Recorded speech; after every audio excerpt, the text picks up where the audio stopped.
What's going on, guys? It is your host, The Real Consumer, sitting here in bed, and I was actually just looking at the first look. It was a leak of the Samsung Galaxy S10 Plus.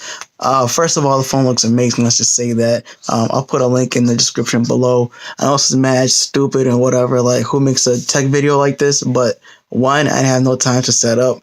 Two, I don't feel like setting up my camera in the first place. But three, I went full frame. I have not managed to put that video out yet, but I'm gonna do that anyways. But anyways, back to the whole thing. Samsung Galaxy S10 Plus. That thing looks massive. It literally looks like a Note 9 with a cutout in the screen. You know, the new Infinity O, whatever you want to call it. Just a hole in the screen pretty much for the cameras.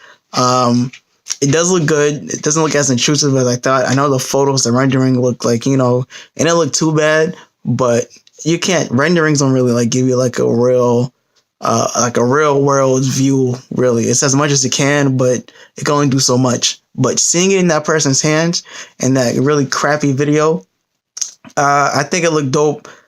I'm probably gonna buy it. It does look huge though. From that, I don't understand that. It looks huge. Who knows? I mean, dimension wise, it's not too much different than all the other phones, but just the look of it looks crazy. So we'll see. Currently, I'm using the OnePlus 16 McLaren edition, so it's not something I'm not used to. But let's see what happens, guys. I'm pretty excited. So when I'm able to pre-order it, I will pre-order it. We're gonna get that thing cracking. All right. I'm gonna get that thing cracking as soon as it come out. I already know all the other tech YouTubers are gonna get it first and whatever because they get first dibs, but whatever, we don't care over here. We're gonna do our own thing. So yeah, guys, I'll see y'all soon. Thanks for checking out the video. Peace.